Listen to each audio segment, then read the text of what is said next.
My name's Julie Tomlin, I'm Programme Editor here, and good to see so many of you come this evening. If you could just do a couple of things, it's great to have David Hoffman here and Paul Lashmar, who's Head of Journalism at Brunel University. He's going to hand over to him in a moment. He'll complete the introductions, but while people are coming in, just a few things. Phones, if you can turn them off, that'd be, or to silent. And when there are questions, no doubt there will be, could you use the microphones, even if your voice is loud, because we do record this and it is broadcast, so it helps if people can hear the questions.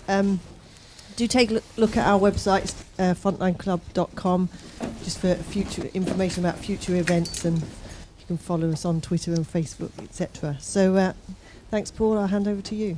Thank you. Thank you very much, Julie. Good evening. It's my pleasure this evening to introduce David E. Hoffman. For 27 years, a reporter at the Washington Post, and I first knew of him because of the book The Oligarchs, and his excellent work on there. I spent quite a lot of the 90s working on Cold War, did a couple of books, did some programs for BBC, and when I was looking through the acknowledgements of this excellent book here, that is substantial would be the way I would describe it, and absolutely fascinating.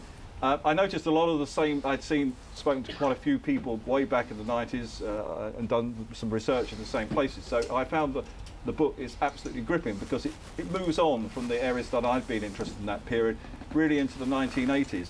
So what we're going to do, we're going to start this evening with David has got a bit of a talk prepared, and then we'll open up to questions. So, David, over to you. Great, thank you very much. It's really terrific to be here, and I'll try and speak loudly and clearly and leave a lot of time for your questions. People often ask me, why did you do this book? How did you get started? What is it? And I must tell you that it sort of happened by accident. I was the Washington Post bureau chief in Moscow, and we had an open door policy at that bureau. We like to encourage Russians not to be afraid of us and to walk in, and also visiting Americans. And one day a fellow came in, and he was an employee of the American Energy Department. He had a very simple job. They sent him to Russia to check up on all the nuclear materials that were laying around to make sure it had all been locked up properly. He was kind of a clerk, really. He had a checklist and a clipboard, and he would go to each facility, sometimes twice, 3 times a day, check off to make sure that the locks were all in place. And the American government had spent millions of dollars by this time. It was, I think, August of 1998, right in that terrible time of economic crisis in Russia. But still, we had spent this money to lock up all this nuclear material, and he would check to make sure the video cameras were on and that the fences were closed and that any bomb-grade nuclear material had been locked up. And he came to my office really almost very, very upset. And I said to this fellow, what's wrong? What happened? And he said, today I was at the Institute of Theoretical and Experimental Physics, and I instantly knew the name of that institute. It's a beautiful scientific institute spread out over 89 acres in Moscow, and old pre-revolutionary buildings where the physicists would do nuclear experiments. This was one of the first nuclear institutes of the Soviet Union. And in these old buildings where they do their experiments, they needed highly enriched uranium, the kind that you could use for weapons. And it was contained in a lot of cans, clad in aluminum, 6 inches long. They looked a little bit like a coffee can. There was a large amount of uranium on that institute. And this fellow said to me, I had the most frightening experience today. And I said, what? He said, well, as you know, Russia just defaulted on its debts. The ruble had been devalued. The banks had closed that previous week. People were sullen. A lot of people felt they had lost their life savings. ATMs weren't working. The whole banking system froze up. Paychecks weren't coming out. And this fellow said, I walked around that institute, 89 acres. I checked off every lock. I checked off every portal monitor. I made sure every video camera was working. And then I realized something we had never planned for. There was a catastrophe right there in front of my eyes. I said, what is it? He said, all the guards had not been paid and had walked off the job. The uranium was just sitting there, being monitored by the video cameras that nobody was watching. So my friend called together all the scientists. There was a director, a deputy director, 32 people he could find in the whole place, some secretaries, administrative people, and they all huddled together in a room. It was getting already a little bit chilly in the early autumn there, and closed the door, and my friend had been given a per diem allowance by the energy department for his work, and it was $120 a day, and he had all this cash in his wallet. He took $3,000 out of his pocket, and he slapped it down on the table in front of them and said, "Keep this until I can get help and some guards to come back." And they did. And when I heard this story, in 1998, 7 years after the Soviet collapse, uranium just sitting there unguarded in the middle of Moscow, I thought, there's a story there. And I began to research on the book to find out, how did it get this way? Many of us breathed a sigh of relief when the Cold War was over. We thought all this had been taken care of. You remember Nunn-Lugar and all the legislation. We thought, how could it be? As I did the research on this book, looking for answers to how could it have gotten like this, I had to look back and find out what went before. Where did this uranium come from? Why was it there? And as a reporter, I got very, very lucky. In the middle of the research, I discovered a huge archive of records, documents, floppy disks, audio recordings that a man had taken home from his job, and his job was in the Central Committee of the Soviet Communist Party, working in the Kremlin. This man had brought the records home night after night in his briefcase from the highest, most sensitive posts in the Kremlin, where he worked on arms control, weapons, submarines, missiles, and he accumulated these materials over many, many years. His name was Vitaly Katayev. He was a very, very precise fellow who kept huge ledger books, like diaries, of records of all the decisions made about weapons, day after day, for years and years. He didn't write office gossip, but he wrote about the big decisions. He had a front row seat, really, as the arms race came to an end. And I got very lucky and found Katayev's records not in any government archive, but most of them in a closet or on a table in his family's apartment. He passed away in 2001. I had never met him, but a few years later, with the cooperation of his family, I was able to go through those records and begin to get a sense of how decisions were made in the Kremlin in the final years of the Cold War. And I really began to think, as I looked at these records, sometimes typewritten, sometimes handwritten by Mr. Katayev, that there was a missing piece here. And the missing piece was this. Most of the literature about the Cold War and its end was written either from the Western point of view, we won, triumphal. You know, it said Reagan, Star Wars, bankrupted the Soviet Union, the West won.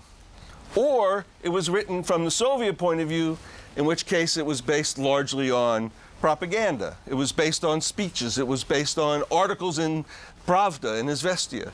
But nobody had really pulled the curtains aside to try and figure out, what had the Soviet leaders really been thinking? What had they been saying to each other?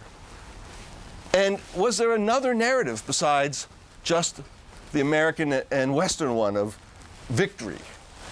So tonight I'm going to share with you just a little bit of what I found in Katayev's documents, in my research for this book, and essentially try and rebut the initial history of victory that dominates so much of this story. So I must first turn briefly to Reagan, because he played such a central part in it, and I covered him as a White House correspondent for the Washington Post. And then I want to turn to Gorbachev, because it was with Gorbachev that I felt I found the real treasure and new information that I think the book sheds on this period that hadn't been seen anywhere else before. So first I must tell you that I was a White House correspondent in Reagan's presidency. I covered his 1980 campaign for president and most of his presidency for the Washington Post. I was out there many, many days, notebook open, listening to him, chronicling his speeches, interviewing people, trying to understand the presidency, certainly covering the big U.S.-Soviet summits, Geneva, Reykjavik, Reagan's announcement of his Star Wars plan and all of that. But looking back at the evidence today, looking back at my musty, tired old clippings from 25 years ago, I was actually deeply humbled, because there was a lot about Reagan that we didn't know at the time. And we didn't know it because he didn't tell us, and because he was a terrific actor. And he played roles. And one of the big things I discovered in the research for the book was that Reagan had a secret ambition, that he came to office really thinking that he could maybe someday abolish nuclear weapons, that he was a nuclear abolitionist. But of course, I covered his speeches in 1980, the ones that got him elected over Jimmy Carter, and his speeches to the American people when he was president. And for the first term, I'm talking 4 or 5 years, Reagan never revealed this to us. He kept it in himself, maybe because he had a sense of timing. It wasn't the right time. He had the American military buildup to carry out. The country was in a bit of a deep funk after Vietnam, and he was trying to restore its sense of confidence and so on. But it's really fascinating to me to look back over much of my own reporting and much of the history and to compare it with Reagan's diaries, which have now been published, the diary he kept as president, and realized that in his own mind, he was holding back just a little bit until the right moment to move. And I don't know that he really knew what that moment was, but you recall in 1983, he announced this missile defense plan that we call Star Wars, the Strategic Defense Initiative. And initially, it was a rather vague instruction to scientists to do the research. But 2 years after he first announced it in 1985, early 1985, Reagan broadened the definition and deepened it and announced in his second State of the Union speech that this plan would, I quote, render nuclear weapons obsolete. And that should have been a clue. A lot of us at the time, myself included, didn't believe. We thought this was just a slogan. It was dreaming. It was visionary nonsense. But in early 1986, when the Soviet leader Gorbachev made a proposal of his own in Moscow, a public proposal, a propaganda proposal, a little bit anyway, where Gorbachev announced that he wanted to eliminate all nuclear weapons by the year 2000. Gorbachev even had a big sort of placard with a 3-stage plan to eliminate all the nuclear weapons. And the TV announcers announced it that evening in January of 1986, and TASS moved a 5,000-word statement, and the newspapers published it. And Secretary of State George Shultz heard this, and he got in his car and he raced over to the White House because he knew something that I didn't know. He knew that Reagan harbored a similar ambition. And Shultz arrived in the Oval Office to find Reagan sitting at his desk, having already read a summary of the speech. And Shultz said, "Mr. President, Gorbachev is proposing to eliminate all nuclear weapons by the end of the century." And Reagan looked up at him and said, "George, why wait till the end of the century?" Well, if I had known that day, it would have been a banner headline, I assure you, in the Washington Post. But we didn't know. We didn't know at the time that Reagan had this ambition. We would find out later in 1986 at the Reykjavik summit, which is when it really broke into the open. Now, I'd like to take you a little bit further to Gorbachev, the other great player in this drama at the end of the Cold War, and again, try and show you how 25 years later, there's a lot of new information and some new questions about how this confrontation ended in 1991. If you search Gorbachev's record, search through his growing up, his life story, there's absolutely no evidence that he was a radical hell-bent on change. He was a child of the Soviet system. He was never in a frame of mind to tear it down. He rose up through it, head of Stavropol, to become the equivalent of the agriculture minister in Moscow, junior member of the Politburo. But through all of this, Gorbachev was thinking one thing, and that was, why is there such a gap between how our people live, their living conditions are rotten, and the great resources of this country, the great natural resources, the great human resources? Why is it that these things are never aligned? Raisa Gorbachev also helped Gorbachev immensely understand that this poverty that they saw in villages, this horrible living conditions, there was something that they didn't get. And as Gorbachev pondered it, he began to realize that the military and the hyper-militarization of Soviet society had sucked off a lot of the available resources. It wasn't the only answer, but it was one that he held deeply inside of him. So by 1985, March of 1985, when Chernenko died and Gorbachev, young member of the Politburo, was made the new general secretary, he had already formed this single idea about this mismatch, about this gap, and what he called the Moloch, or the monster of defense, and what the Cold War was doing to his country. Now, we didn't know that either. So I'm going to talk very quickly about two specific tests or events in Gorbachev's time that reveal some, in a new way, I think, what it was like for him and how this came to an end. The first one is really about Reagan's Star Wars plan. And as you all know, there are many books already out that credit Reagan's announcement of the Strategic Defense Initiative with the end of the Soviet Union. The books are titled things like Victory. There's another one called Crusader, Reagan's Secret Wars, and on and on. But this triumphalism that the Star Wars bankrupted the Soviet Union is actually lacking in a very essential ingredient. And that is what was happening on the Soviet side. With Kataev's help, we're now able to understand a lot more about what was really happening on the Soviet side.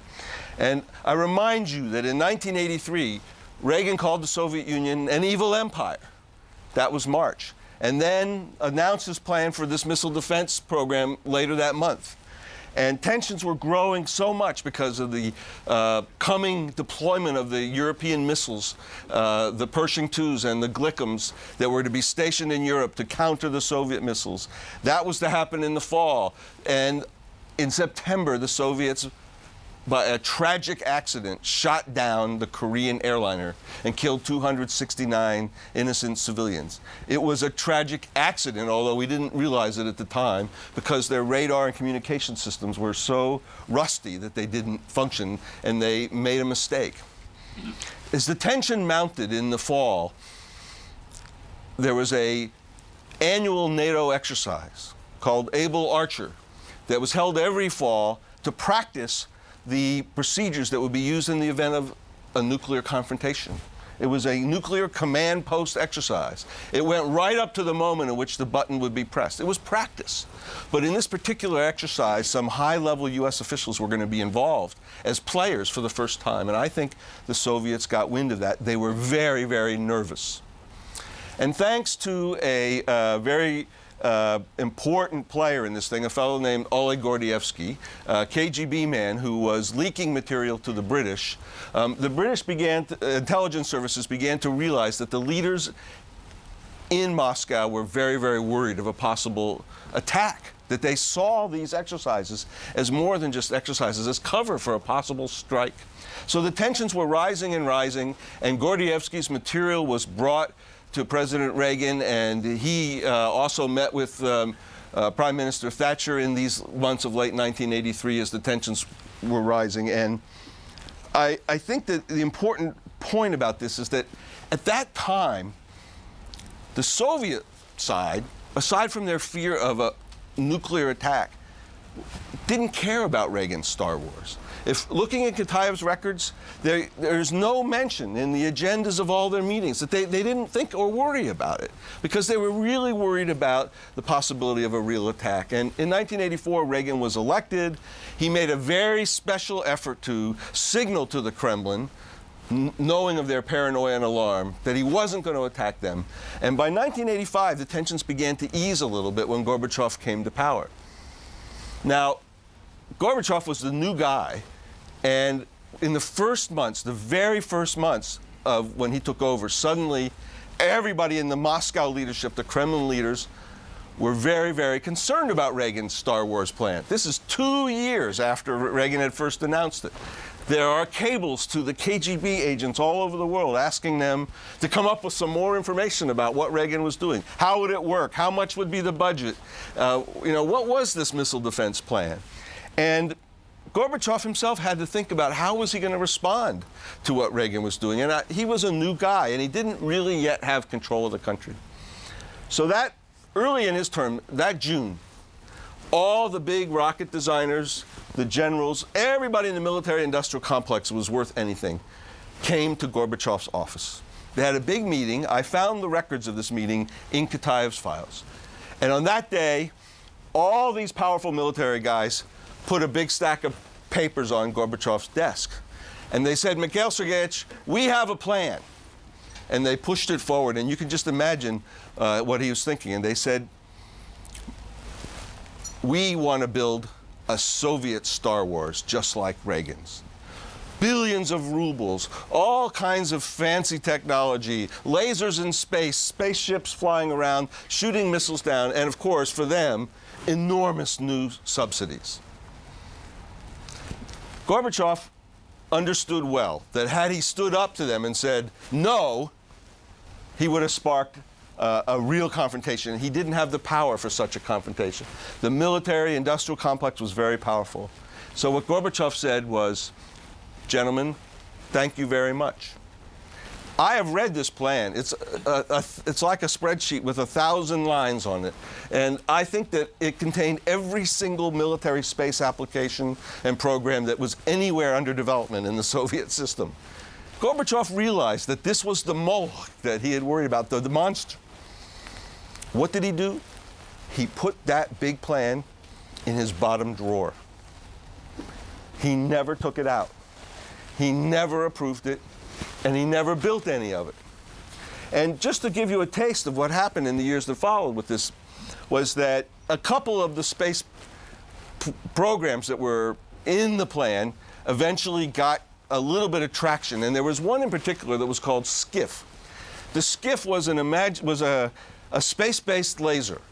So imagine a little skiff, a little boat in space, and it would have a laser gun on it, and it would shoot down other satellites. The only problem is that the Soviets had never mastered the art of putting the laser gun on the skiff. In fact, they never made a laser gun that worked in space. It was just too hard. So they essentially made a cardboard copy of the gun and decided to launch the skiff, the little boat. So there was a very, very big day when they were getting ready for the launch of the skiff, and it was to be carried into space by the Energia, their giant space booster they had built, which was supposed to carry their space shuttle, which also, by the way, wasn't ready and would never fly. But they put the skiff in a long black cylinder, a mysterious black cylinder, on the side of the Energia, and they decided to launch it. Gorbachev had some hesitations, but he said, okay, go ahead and launch. The Energia took off perfectly. It launched into space exactly as planned. But the little skiff made a mistake. It was supposed to rotate 180 degrees and fire itself into a higher orbit. It rotated 360 degrees and fired itself into the Pacific Ocean. That was the end of the skiff. And one by one, these grandiose plans to build a Soviet Star Wars fell apart, were never built, and Gorbachev kept the plans in his bottom drawer. So to people who say that Star Wars won the Cold War, that we bankrupted them, it might have been true if Brezhnev had been the leader of the Soviet Union at the time. I think he would have built that Soviet Star Wars. He would have approved all those billions of rubles. But Gorbachev did not. And you know, if they ever get to building monuments to Gorbachev in his own country, which I tend to doubt because many Russians are very skeptical, but if they do, it won't be because of what he did, but it may be because of what he didn't do. By not building a Soviet Star Wars, he began to reverse the direction of the arms race and end the Cold War. Now that's the first thing he did, a statesmanlike thing, a courageous thing. And I discovered this in the Kitaev records. But then I discovered something else that made me catch my breath a little bit and pause. And that is, I found that during Gorbachev's time, the Soviet Union continued, for the entire time he was the leader of the country, to build a secret and illicit biological weapons program. The United States and Britain had abandoned biological weapons, Britain in the 50s, the United States in '69, and all three countries, the Soviet Union, the United States, and Britain, were the founding signatories on the Biological and Toxin Weapons Convention in 1972, which took effect in '75, which said biological weapons are outlawed. But the Soviet Union, soon after signing, began to build the largest germ warfare program anyone had ever seen, bigger than the Japanese program in World War II. So you can imagine when Gorbachev comes to office in 1985, this program has already been going on for 10 years. 50,000 employees, major institutes across the country were secretly creating germ warfare pathogens that were genetically engineered in some cases in an effort to make them impervious to prophylactics, to vaccines, or to antibiotics. In institute south of Moscow at a place called Obelensk, there was a bacteria institute trying to design hybrid germs, and I interviewed one scientist who described how he was trying to create a germ that would essentially make you sick but not kill you, allow you to recover, and as you were getting better, it would then attack your nervous system, cause paralysis and death immediately. This is not science fiction planning, but this was actually what they were doing in 1985 and '86 when Gorbachev came to power. And the thing was illegal because the treaty had outlawed it.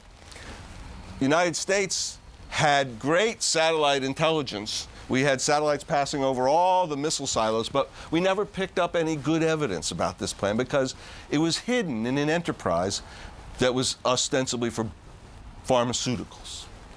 Some pharmaceuticals. And one of the questions we have to ask about Gorbachev is, what did he do? What did he know? If he was so committed to stopping the nuclear arms race, if he could stand up to the generals and not build the Star Wars plan and change the direction of the Cold War, if he feared nuclear Armageddon, did he also fear the pathogens in those flasks? So I tried to investigate this, and I describe it in the book, not only the formation of the program, but also some of the scientists and others who were involved in it, and I interviewed Gorbachev twice. I have to say that I never really was able to get a good answer from him or from other people about what he knew and what he did about it. But I did find the records which prove that he knew. And at one point, a member of the Politburo wrote a letter to Gorbachev saying, in response to your instructions, here's what we're doing in biological weapons. The Central Committee repeatedly passed resolutions, and that's a high-ranking body, really a staff body of the Politburo, about biological weapons. I find it hard to believe Gorbachev didn't know that what the Central Committee was doing. And it's also true that the biological weapons program, because of germ warfare really isn't the same as nuclear, it could be hidden more easily. And there's a fair amount of evidence that while Gorbachev was in charge, there was an effort to cover it up more securely.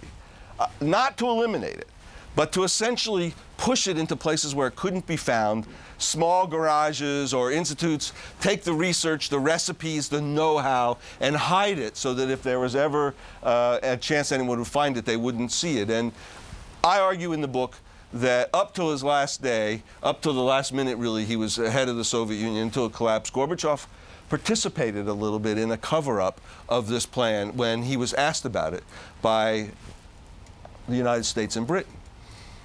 Now, the dam really broke for Gorbachev 3 weeks before the Berlin Wall broke. The dam broke when a top Soviet scientist who had knowledge of the entire program defected to Great Britain His name was Vladimir Pasechnik, and he's one of the unsung heroes of this period. He knew all these secrets, and as he began to tell the British about them, they were wide-eyed, the experts and the intelligence services, because they had always assumed that the Soviets might have some little, germ warfare research on the side, maybe for tactical use on the battlefield. But what they heard from Mr. Pasechnik was that it was a strategic program. They heard words like plague, smallpox, anthrax. And this was soon conveyed to the United States, to President Bush, and repeated efforts were made in 1990 and 91 by Bush, by John Major, by Mrs. Thatcher. Repeated quiet efforts were made to get Gorbachev to say something about this, to admit it, to do something about it. But you can imagine at this point how hard it was for everybody. For Gorbachev, by this point, he was already sort of a global hero. If you've already gotten the Nobel Peace Prize and your picture's on the front of all the newspapers and magazines as the guy who is ending the nuclear confrontation, do you then suddenly announce that you've got a secret biological weapons program? He couldn't do that. And for Bush, and for the Western leaders also, the Berlin Wall fell. German unification was hanging in the balance. This seemed like a very small sort of nuisance problem, not a big one. So every time they confronted Gorbachev about this, he covered it up, and they didn't call him on it in public. And certainly I, as a correspondent covering it, didn't even know about it. In my research, I found the transcript of a meeting between Mrs. Thatcher and Gorbachev in June of 1990. Gorbachev had just come back from Washington meeting President Bush. At Camp David, President Bush had pressed him on biological weapons during a walk in the forest so no one else would hear it. Gorbachev had denied it. And also, he said, I think you have biological weapons. And Bush said, I think you have biological weapons. And they were pointing fingers. This is exactly the cover-up that Gorbachev wanted. Because if he could create some doubt, and the two sides, maybe he could take some of the heat off. But Mrs. Thatcher was a little tougher. And there's only a short time later, and she was in Moscow. And she said to him, according to the transcript, we have information that in your country work is underway on biological weapons, which causes us grave concern. Gorbachev says, and remember, Mrs. Thatcher's the one who really brought him into the world stage. 5.5 years ago, he had come to Chequers and made his triumphant visit. She had always said, he's a guy we can do business with. And here he looks her in the eye and he says, this information doesn't correspond to reality. Gorbachev says, apparently, we have some facilities working in this field, but not quite in this direction. Well, it was an artful dodge, and maybe even something more severe. Maybe it was an untruth, but Gorbachev never admitted this. The next year, Secretary of State James Baker, 1991, comes to see Gorbachev, and he has a similar experience. He says, there is a colossal Soviet biological weapons program. And he listed the number of people involved, the institutes, the evidence. Gorbachev looked at him. They were meeting in St. Catherine's Hall in the Kremlin, this ornate hall. Gorbachev looked at him across this shiny table and said, maybe all this is fantasy. And Baker said, no, we don't think so. So I think in the end, we have to ask, who was Mr. Gorbachev? With this new information, was he the great statesman that ended the Cold War, who didn't build a Soviet Star Wars, who really helped bring the entire hot, tense period to an end? Or was he a participant in the underside of the Cold War, in the dirty business of germ warfare, which we still have never gotten a complete accounting for? And, you know, I think we have to ask especially about the germs, about why. Was it institutional thing, the fact that the generals and the people in charge of it were so strong that Gorbachev couldn't possibly confront them? Was it his own vanity and his own PR, the sense that he had already done so much that he couldn't admit it? Was the fact that the generals lied to him and maybe he was only partially informed of what was going on? And if you recall, there was a great arc to his power. It grew and grew at first as he tried to reform the Soviet system. It peaked in 1989, and then it began to go downhill. And by the time his foreign minister, Shevardnadze, resigns in 1990, things are getting worse and worse all the way through 1991. His power is ebbing. Everything is spinning out of control. So maybe he simply felt, you know, this was not a high priority given that he was about to lose the whole ball of wax. I don't really know, but I will leave you with this question, which is, which was the real Mr. Gorbachev? And if he was such a paragon of glasnost and openness and change, and if he was such a statesman in the nuclear field, why is it that we now see this evidence of this underside? So I'd love to take your questions about the book and anything else. And of course, I haven't told you what the title means, and maybe somebody will ask me. Thank you.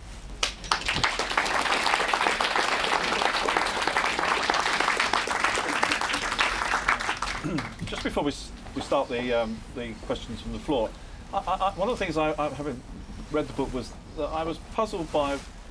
I still didn't feel I got a grip on Reagan. Was he a brilliant statesman, or was his involvement in the end of the Cold War actually just almost accidental? I think Reagan will never be accused of being a brilliant policy wonk, but he was certainly an extremely skilled leader of the American people as a politician. And he had very finely honed sense of theater, of emotion, of communications, and of leadership. So one of the questions I've struggled with is, if he really did believe that he wanted to abolish all nuclear weapons, why did his whole first term go by when he did nothing about it? What sense of timing was it that had him wait for an event he couldn't have anticipated? Gorbachev, the person who comes along really only at the end of his term. But I don't think that it was any policy paper that made Reagan make these decisions. And if you want to judge your presidents by their encyclopedic knowledge of policy, then this was not the right guy. I don't think it was necessary, actually. If you look at the United States in the late 1970s and this sort of lack of confidence in the Vietnam syndrome, as it was called, Reagan ingeniously sort of injected an optimism and a forward-looking momentum in the United States and made policy changes that I think were very difficult, and not all of them were correct, but in a large sense, he understood that there was a drift and the direction had to be changed. And you see this a lot in our history, you know, we have a little bit of a pendulum going from one side to the other. So in that sense, it was brilliant. Now I'd like to open up to the floor. The best way to do this is if you can put your hand up and we'll get the microphone to you, and then if you could say who you are and ask your question. So. Wow, I answered all the questions. You've answered all the questions. It's brilliant.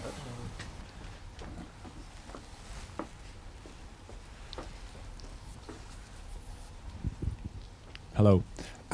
If he didn't spend all the money on the lasers that fight lasers in the sky with lasers, what did he spend how did he fob off all the generals of putting it in the bottom drawer?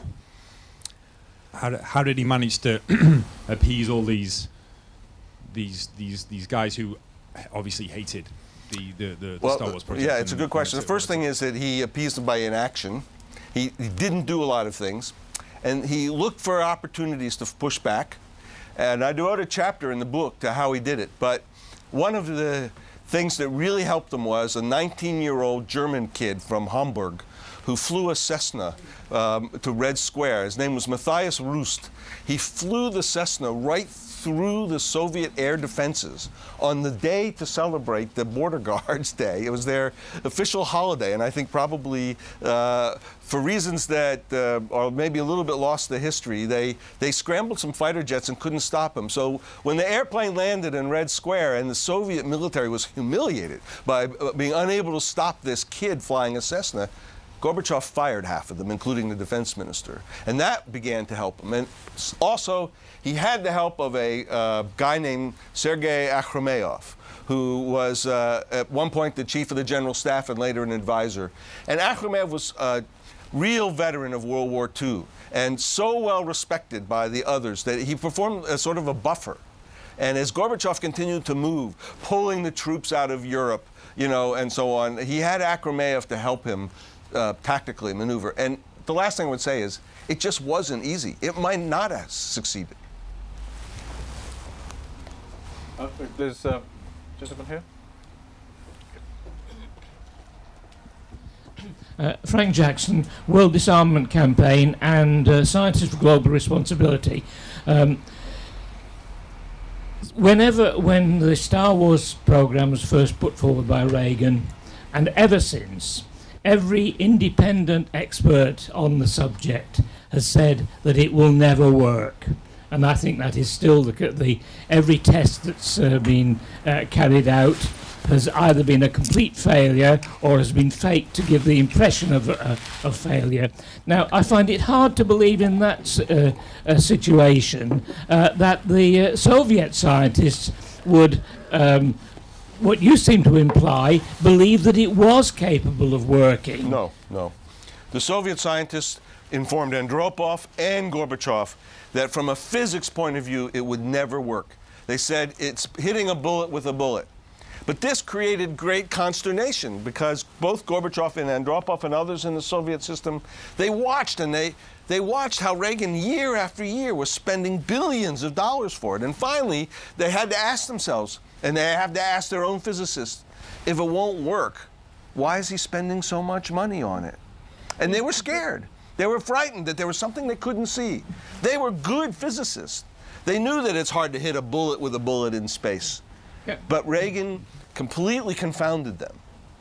And in Kataev's records, I found the memos discussing this. Another example of how looking at the raw material of what they were really thinking was different than the speeches that they were giving. Can I ask a supplementary? You started off by talking about the belief that Star Wars bankrupted the Soviet Union because they were going to respond to it, but you've debunked that idea. Is not a lot of the US economic problems down to the military expenditure, including Star Wars and lots of other things? This is going beyond your remit, perhaps. In the 80s, our economy was so big and we were such a rich country that we could afford a much bigger military program, and we did. You asked me today whether it's right-sized. I would say obviously not. We have a lot of legacy spending from the Cold War that's still going on, and that's another issue. There was a lady there. Yeah. Hi. My question is simply, biological weapons in Russia, where are we now with that? What's happened to the germ laboratories? The United States Congress approved some money after the collapse of the Soviet Union to begin cleaning them up and making them secure. But right at that time, the Russian Federation, the new Russian Federation, closed the doors on it. So a lot of that money went to looking for examples of these institutes in the other former Soviet republics. And lo and behold, a lot of them, a big part of it was found in Kazakhstan. The part that was discovered in Kazakhstan, which I describe in the book, has been locked up, cleaned up, and in most cases they destroyed the building so they could never be used again for germ warfare. But this was never done inside the Russian Federation to this day. And in 2 cases, very big laboratories for germ warfare have opened their doors to the West, and there is some cooperation, and there has been. So we know that those 2 big laboratories are probably not doing anything. There are 3 military biological weapons laboratories in Russia which have never opened their doors to this day. Moreover, the history has never actually been scrutinized by anybody else. There's never been a catharsis of openness in this system. The recipe books, the plans, the people involved, all remain secret to this very day.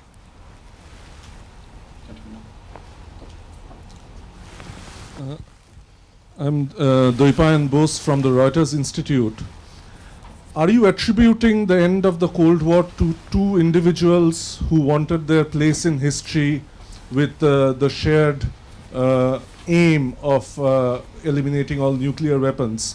What is the role of circumstances and the period in which they were, and the mood of the people, and in general the historical perspective of it?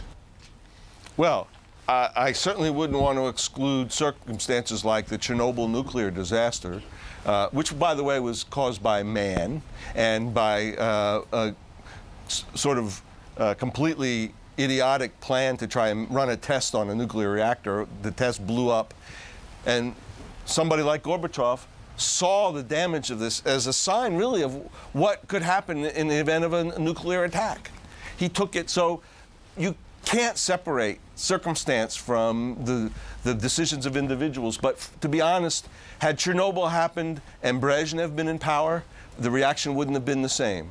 Gorbachev took Chernobyl as a moment to seize upon greater openness, to question even more seriously the role of nuclear weapons. So it was both man and event.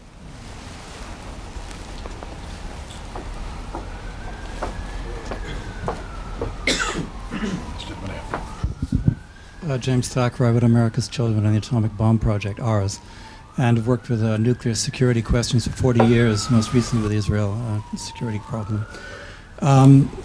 Gary Wills said not too long ago that if Obama had 36 years in office, he wouldn't be able to dismember our security establishment. Nuclear weapons is determined by game theory almost entirely, devoid of emotional content or moral perspective. These two leaders you haven't talked about why this didn't happen. If they made a kind of deal, and Rand and all the vast array of security and game theoreticians, when the Russians in Russia would have wanted to break them in. How did this fit into game theory, the way that nuclear strategic balance is actually determined, to make a decision like that, to say we're going to get rid of it? I mean, this is part of Reagan's kind of emotional genius as a politician to suggest it, but I mean, could this have ever happened? Is it actually possible, given the restraints of the security apparatus? You know, first I would say at Reykjavik they came very close, and we now have the luxury of reading the transcripts of this meeting in Reykjavik, and it's quite enlightening because here are two guys, aside from the influence of their respective military-industrial complexes, which were quite large, they weren't in the room. You know, Reagan did not even ask the permission of Admiral Crowe as chairman of his Joint Chiefs of Staff for the things he proposed there. Gorbachev had some specific instructions, but he went beyond them. And those two men sat there in that room and came very, very close to signing a paper calling for elimination. But you're right, they didn't get there, and we didn't get there by the end of the century like Gorbachev had proposed, and we're still not there. And I would just add that I think that when you talk about lessening nuclear danger, it's helpful not to be romantic and utopian. Because I think as much as the idea of global zero is very appealing as a slogan and as an idea, the real nuclear danger is not between here and zero. It's between here and 50% less. And if we could simply realize that now that the Cold War is over, we don't need half or 3/4 of the weapons we have, and focus on that goal, it would be pragmatic, it would make us safer. And to focus on just going all the way to utopia, it seems to me to be very unpractical when there's practical work to be done. Most people don't realize today how many nuclear warheads that are left in the world. Does anybody want to venture a guess how many warheads are left today? 10,000. 25,000, yeah, more or less. Well, there's somewhere in between. There's 22,000. 90% of them are held by the United States. How you count them. 90% of them are held by the United States and Russia. And why are there so many? We just signed a treaty that went into effect this week. You know how many that treaty will control? How many it covers? 3,100. So there are thousands of them laying around, not under control of any treaty, not counted, and without the political will to do so. Thank you to our political leaders for having breathed their sigh of relief and walked on to do something else about it. Lady here. Hi. I read recently your piece in the New Yorker about the Pentagon efforts to sort of build a response, maybe cope with the kind of danger that these biological programs could constitute, even when they are not acts of war, when they happen as viruses mutate and so on. And now I see the connection with your research in Russia. I just wonder whether you're going to continue this line of research. I hope so.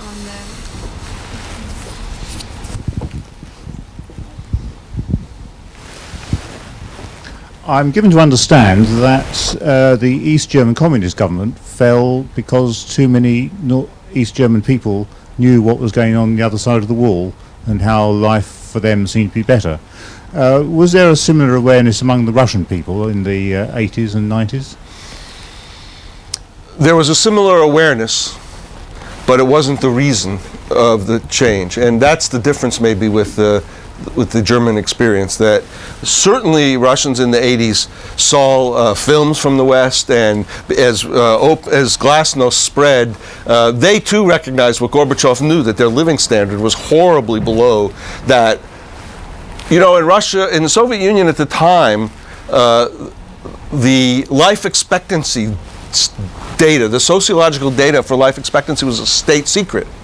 Do you know why the state had to keep it secret? Because it was appalling. Because Western Europe life expectancy for an adult male was 20 years greater than a Russian male. So they saw it, but there was a passivity in some respects to Russian people. It was really a top-down thing that happened with Gorbachev and the Soviet Union, and there's a lot more evidence, I think, that in the case of Germany, it was bottom-up. Gentleman in the far corner.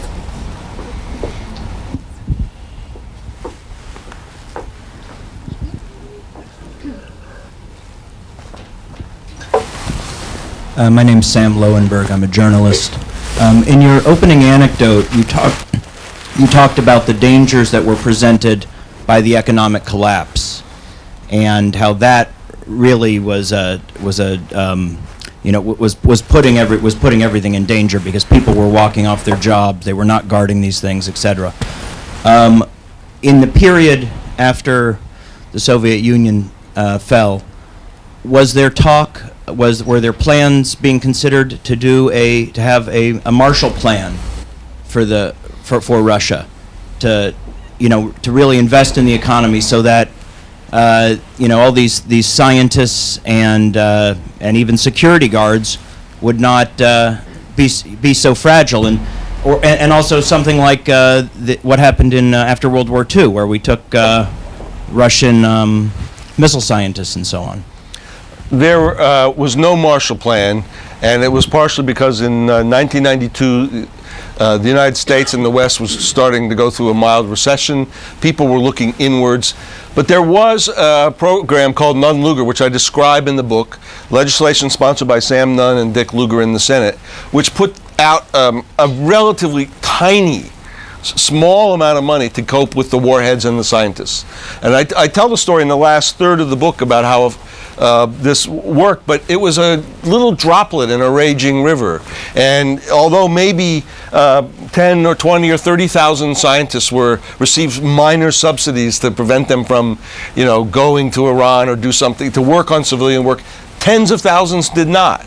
And although even today we've locked up a lot of the nuclear materials, some of it still has not been locked up. So I tend to think that, considering the resources we devote to defense, to nuclear weapons, to the wars that we fight, the amounts that we gave were literally a tiny, tiny fraction. I'm talking $100, $200 million a year even now is spent out of a defense budget that's $500 billion.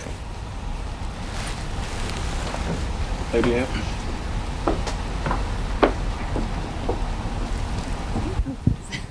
I'm just wondering, Katie Whittaker, radio journalist, I'm wondering whether in the course of your research, whether you formed a view on Margaret Thatcher's attitude towards the arms race, and indeed to the the end of the Cold War, given her closeness to Reagan and given the insights that you've given into Reagan's position? I did, and the documents offer some insights.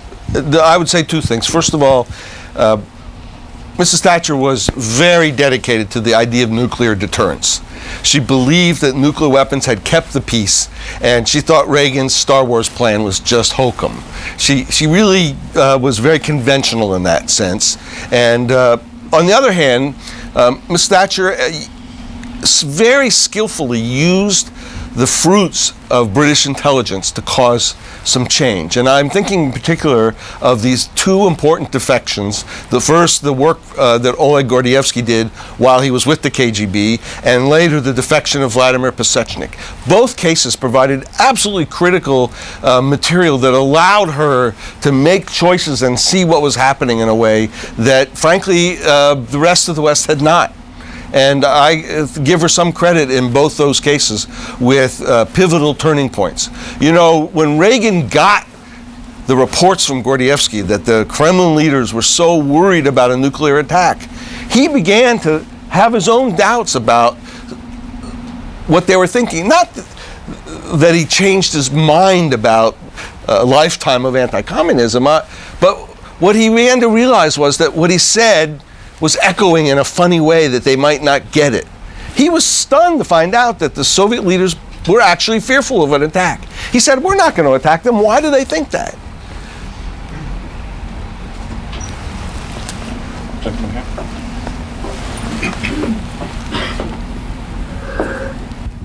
I'm Ivan Kirka, radio journalist. Based on your research and knowledge of what was going on in Moscow, would you be able to give us any insight how polonium made it to London in 2006 and killed? I'm sorry, it's a good question, and I don't know the answer, and I wouldn't want to speculate.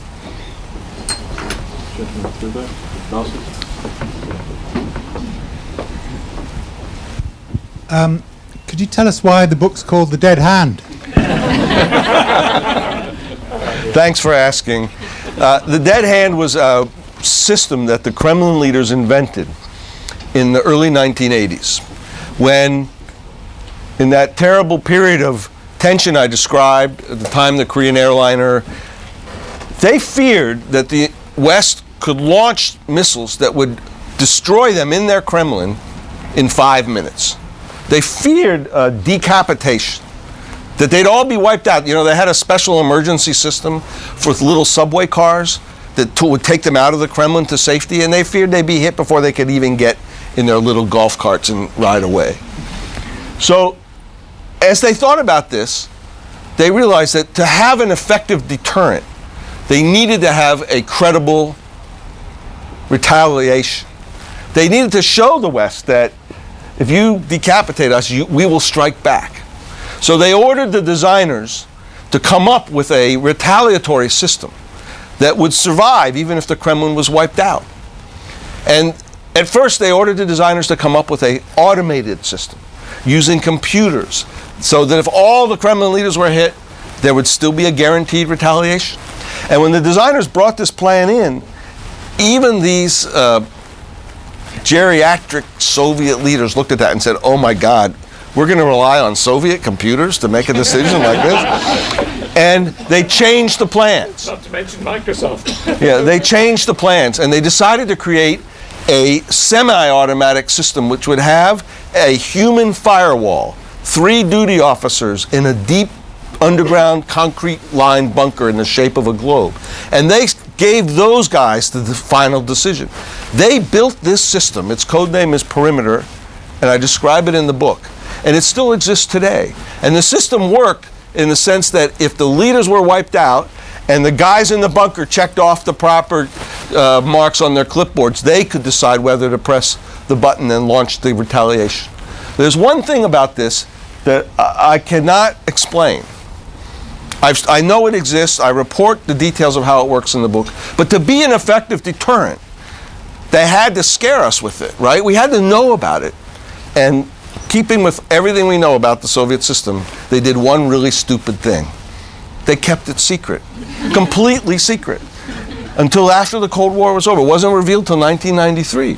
So it wasn't an effective deterrent at all, because we didn't know about it. We had seen some of the hardware, but we had no idea what was going on. So the dead hand exists. It was on duty. It was put on duty a few months before Gorbachev came to power. And believe me, he had such an allergy to nuclear weapons. He was so much worried about this. They presented him with a nuclear football, a suitcase, like the American president carries around. It was actually a Samsonite sort of rejiggered suitcase. And it was part of this system. Gorbachev never trained on it. He says, I don't want anything to do with it.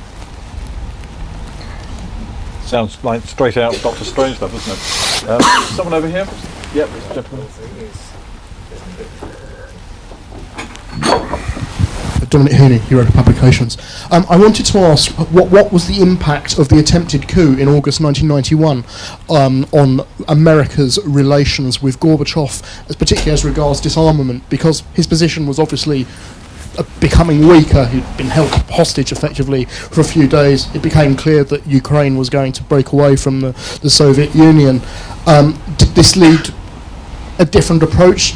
Were there attempts to strengthen his position, or did America kind of step back and place less pressure on him with regard to questions of disarmament for a period? You know, I would answer your question this way. The coup broke the back of what was left of the Soviet Union. It was pretty weak to begin with. Gorbachev marched down the stairs of that plane. He was history, and a new country was being born. I don't think there's very much the United States could have done one way or the other.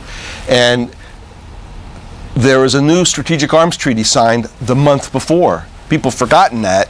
The month before. The country that we signed it with broke up. The real challenge after the breakup of the Soviet Union wasn't Gorbachev any longer. By December, he was gone. The real challenge was suddenly there were 3 new countries with nuclear weapons: Ukraine, Belarus, and Kazakhstan.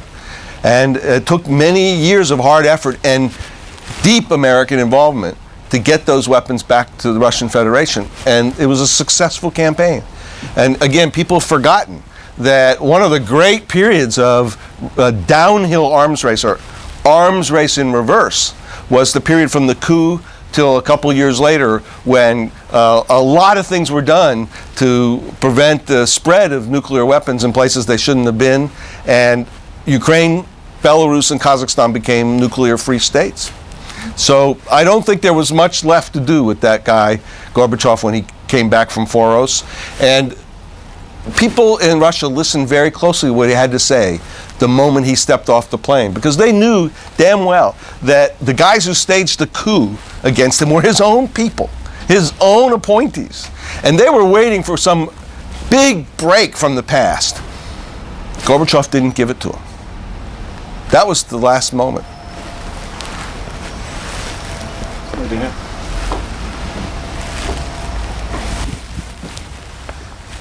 Are we missing a trick in the way we interpret and deal with the Russians? I mean, if we look at the Soviet army and the Russian army today, hugely demoralized, torture is widespread, conscription, is it really a force to be reckoned with, firstly? Should we really be focusing on the nuclear weapons? Is it not more dangerous to us in its ability to control economically flows of money, capital, energy security? Do you think maybe we underestimate some of the challenges and threats that Russia could pose to the West? No. I think that Russia is unfortunately today still struggling with the loss of the humiliation. Many of the things you describe in your question are undoubtedly true. But it's a troubled power that's made a world power by the nukes, not by its economy. It's potentially a global energy power. And what else? What else do they make? What else do they export?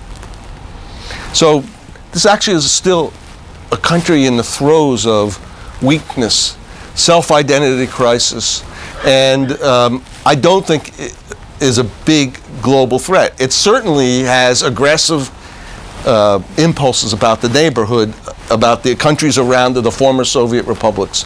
And you can see that in the conflict with the Baltics, with Georgia. Of course, all that's true. But does that make it a big... No, this is not the Soviet Union. And if you look pretty closely at the numbers of financial flows, Russia is quietly, they don't like to announce this, but they're quietly very dependent on Western capital to buy their equities and bonds. We built that stock exchange in the middle of Moscow and gave them instructions on how to do it. So I think the big problem is today is not a resurgent Cold War or the bear, coming out of hibernation to threaten us. The big problem is that we have an enormous stockpile of weaponry and nukes that were all designed for that earlier era of confrontation. And we aren't doing anything about it. What are we waiting for? The Soviet Union's not coming back.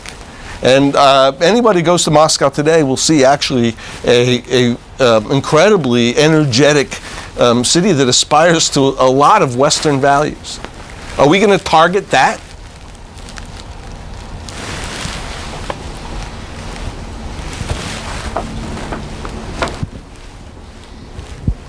So what is Putin's attitude to nuclear weapons? Do we know? When he was president, Putin, I think, realized the real internal problems he'd have in maintaining a large nuclear deterrent, and he gradually tried to bring it down. And I think the shrinkage in their nuclear forces is inexorable because it's caused by economic forces. It's caused by missiles that are now 25, 30, 35 years old, trying to keep them going for another couple of years. Putin's a realist about that. I think the bigger question is, now that we've signed a tiny little treaty covering 3,100 weapons, and there's another 17,000 out there, what is the Russian leadership going to do next? The American leadership has said, let's get on with it, but things have changed. For the Russians now, with such great problems in their conventional forces, those nukes are looking better. And these small, short-range tactical nuclear weapons, which are the ones that we've never counted, never verified, are not covered by any treaty, and number in the thousands, to them seem like an asset, like a poker chip. Well, the real question we ought to be asking is, what's going to happen to all that? And I think that they'd like to hang on to a few more poker chips and not even talk about playing the game of negotiation for some time. It's sad, but in many ways these warheads have become symbols of some kind of power, even though they've actually got no military use at all anymore. We're not going to fight a battlefield nuclear war. People are still clinging to them.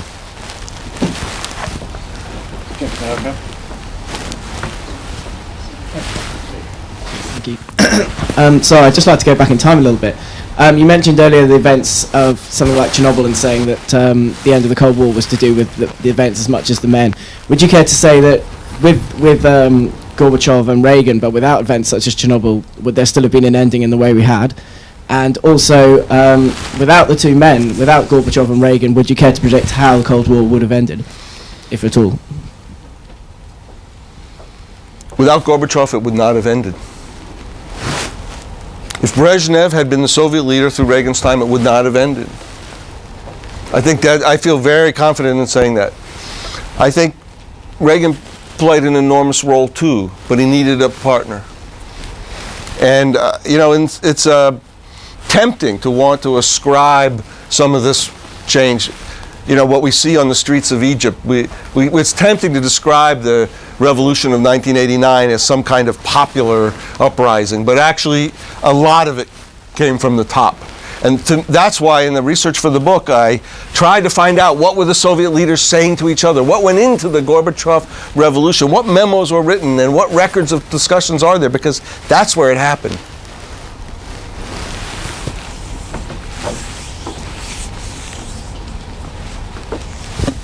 I'm going to slightly go back in time as well. That I've, sort of been, and many of us have been led to believe that with Reykjavik and Gorbachev and Reagan becoming so close to actually agreeing to abolish weapons, that it fell apart, and I've seen it in the Reagan film and read it, that it was Reagan's desire not to give up Star Wars that really had it crumble, because Gorbachev said, if you drop this plan, then it'll all be fine. And Reagan said no, but if he knew that it was a pile of crap, that it was going to fall apart, that it wouldn't work, it could never work, why did he hold on to it? What was he, to go back to the poker analogy, why was he trying to bluff with that? It's a really great question, and I don't know the answer. Because had Reagan agreed at Reykjavik to sign that deal, it would have been by far the greatest arms control agreement of the Cold War. Might have ended it right there. I don't know.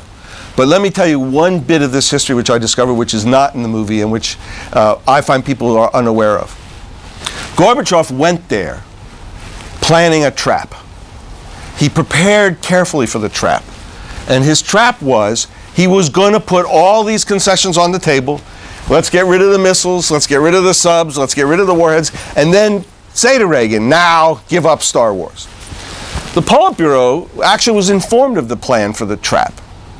And they said, and gave him written instructions, which I found in Kataev's records, that if Reagan says no and refuses the trap, then afterwards, Mr. Gorbachev, you must go to the press conference and you must beat him over the head with this. You must use this for propaganda purposes. In other words, the whole idea was to score points with this. So, the events unfolded. Reagan did not prepare for the summit. The records show he was entirely winging it, really. There was not anticipation of such a negotiation. As I said, Admiral Crowe, the chairman of the Joint Chiefs of Staff, had not approved any paperwork on any of the concessions Reagan made. Reagan says no and walks out. Gorbachev then is thinking, oh my God, what do I do? Okay, the Politburo had instructed him to attack. He walked 1,000 yards from the farewell point to the press conference. He stood up at the podium and he saw in front of him 1,000 journalists from all over the world, including me. And he looked out at them and he couldn't do it. And he said to himself, and he told me, and he wrote in his memoirs, he says, I couldn't do it. We had actually done a lot, and I wasn't going to follow through with the plan. And so Gorbachev doesn't follow through with the plan. He doesn't attack Reagan, and he basically, in the next year, pockets the changes. They signed the INF Treaty in the next year. They moved ahead on many fronts.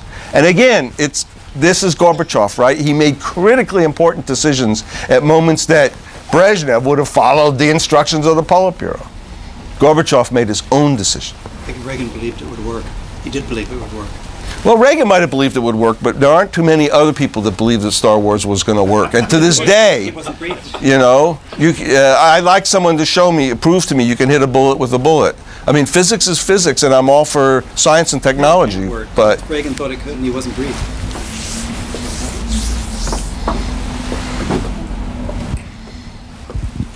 Hi, my name is Max. I'm an economist. I'm sure you're aware it's kind of hard to get statistics for the Soviet Union in general. To what extent did Gorbachev succeed in bringing down military spending as a percentage of GDP? He put a lot of pressure on it. Military spending began to change direction only in 1989. He ran out of time by 1991, but in Kataev's records is a chart of their accounts of military spending, which are different than ours, but still it's internal material, so it's useful. And it shows it continued to go up, up, up in 85, 86, 87, and 88, and then it starts to turn downward.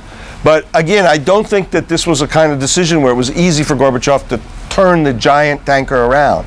It took time and effort.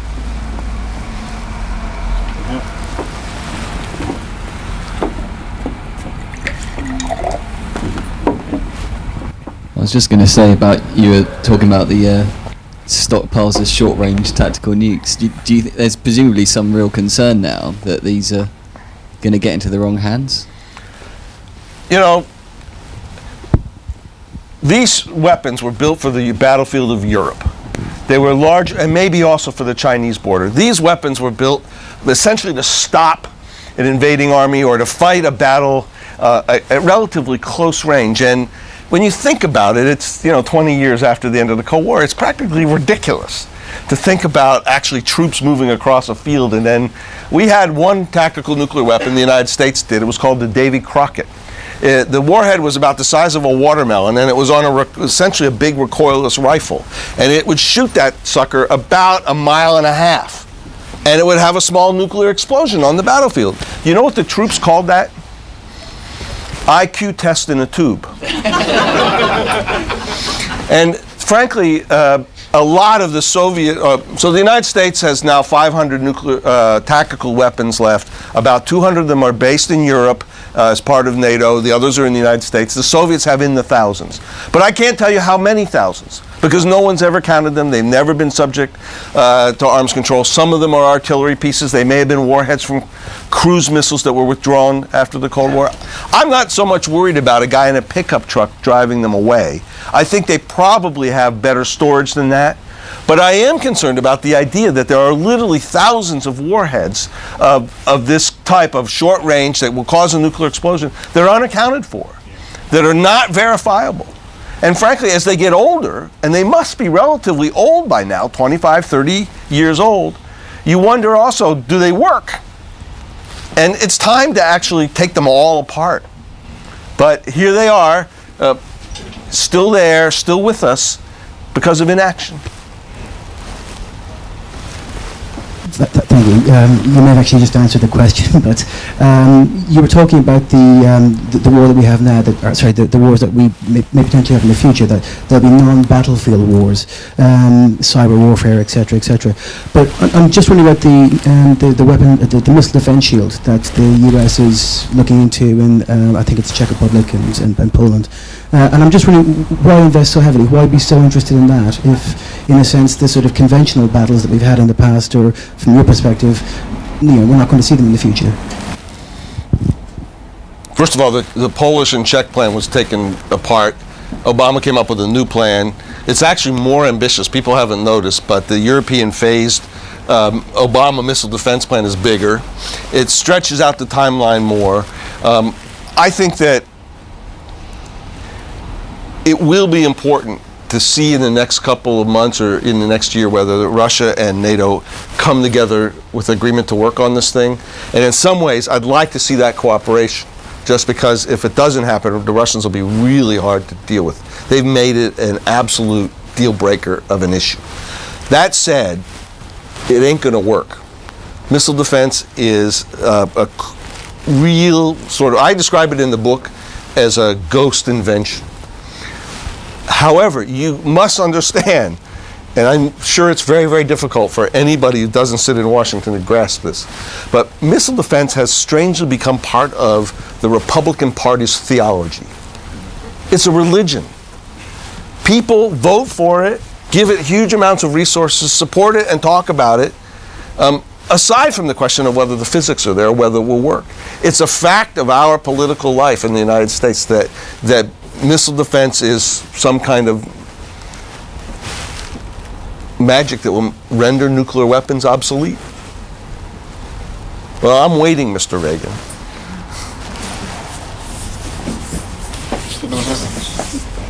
One quick question. Can you tell us how much your personal view has changed on nuclear weapons from the day you arrived to Moscow in mid-80s to tonight?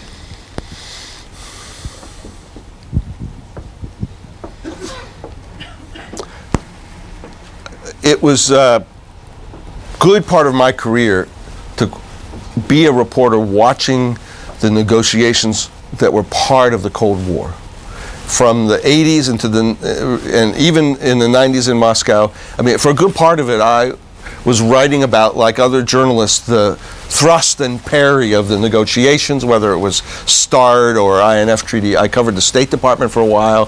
So I saw that these were the coin of the realm in that period, and I adopted that in my coverage. In other words, it was important how many the other side had, how many we were giving up, and all that. I covered all those stories and wrote innumerable news articles about it because it was the coin of the realm. But the insight I would have from the book and from my personal work on the book And especially from reading the Kataev archive and seeing how the Soviet leaders thought about this, the insight I would have is that these weapons have now outlived their usefulness. If we need to keep a few around to make us feel safer, great. I can tell you that we probably need, 300 or 400 in the United States for security, and I can bring some Air Force guys to testify to that. But 1,500, 2,000, 5,000? And so my personal evolution at this was to see frustration that we are still living with way more than our times require.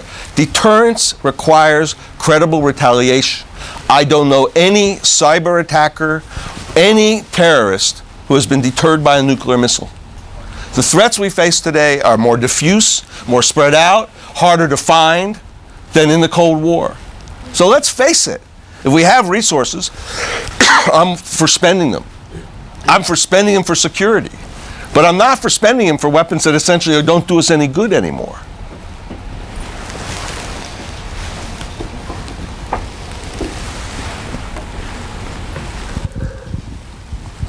Thanks.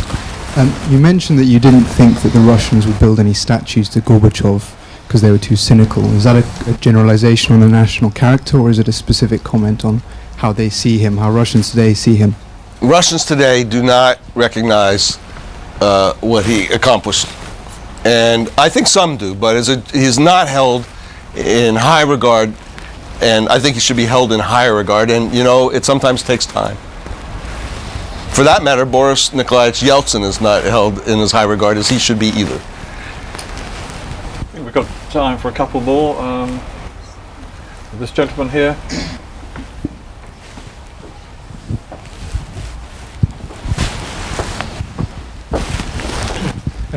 Thanks for letting me come back. One thing you haven't said anything about at all is civil society and its impact on the whole question of nuclear weapons throughout the whole Cold War period and since. There is an argument that had civil society not developed opposition to nuclear weapons, that we would never got to the stage of having Reagan and Gorbachev with the possibility of doing that. And of course there is the role of civil society today still working towards getting rid of all nuclear weapons. And I would actually say that the US doesn't need 200 or 300, doesn't need any at all for its security. That's a matter of opinion, of course. But a thing that civil society that I'm involved with at the present time is the Nuclear Weapons Convention as the mechanism by which we can deal with all these questions, including the battlefield weapons and so on that you talk about, which quite rightly are a very significant danger. So would you like to make a comment on that? It's very difficult and complex to talk about today's civil society, but I would address one issue. In 1983, at the time of really enormous tension over these weapons, there was a new arms race building in Europe. The United States and NATO were putting missiles. There were enormous protests. Millions of people were in the streets, both in the United States and Europe, against it. And to me, one of the great ironies is, you can just imagine, the one thing they didn't know is that Reagan was on their side. He actually wrote in his diaries things that would have astounded them because he agreed with them. The only disagreement was the timing. Reagan wasn't ready. He wasn't ready. He felt that those missiles had to be put in place, that he had to show the Soviets something. But he was far more sympathetic to the nuclear freeze movement than a lot of us realized at the time. And a big lesson of this book, and a big point of it, is the enormous mistrust and misunderstanding that was at the center of the Cold War. It wasn't so much about rockets and bombs. It was really about complete distrust. We didn't understand them, and they didn't understand us. And I try to base the story on many, many examples of that. And one of them is that when we really saw how Reagan felt, we got a much better sense of who he was and why he was making those decisions. On the night that Gorbachev made that proposal, the day that Reagan said to Schultz, "Why wait?" Reagan wrote in his diary, well, he said, Gorbachev is calling for the elimination of all nuclear weapons. He said, it's a hell of a propaganda proposal. And then he wrote, we'll have a hard time turning it down. Just one last question here for this gentleman. You mentioned a guy with a truck. Of course, that is the perfect vehicle for delivering a nuclear weapon. Also, a freight container or a medium-sized yacht. You don't have to bother with a missile. Do you think perhaps the nuclear warheads are already in place somewhere, just waiting to go off? I think that's sort of simplistic. I have some confidence from what I know that the Russians have tried to store these properly. And they have a whole division of their military, and frankly, they could look at us and say, you flew a B-52 halfway across the United States when the pilot didn't know he had a nuclear weapon on the wing. That was last year. So we've had a lot of problems too. We had an outage for 45 minutes of all the computers in a missile field in Wyoming a few months ago. So are either side perfect here? No. But I think the much greater danger is loose nuclear materials, cyber, biological weapons. Look at the record of terrorism over the last decade or 12 years. Think about the kinds of people we've seen who carried out terrorist attacks. Suicidal, undeterred, but not particularly reaching for a finished nuclear weapon, when it was a lot easier to blow up trucks or fly airplanes into buildings. So I'm actually a little bit more sanguine about the nukes, not completely, but very uncertain about highly enriched uranium laying around. You don't need to build the bomb to make a radiological explosion. And you don't need much to create a germ weapon. Let's hope they don't get there, but let's prepare for the day. On that point, on that note, I'd like to thank David for his excellent talk and engaging in the question and answers. Thank you very much indeed.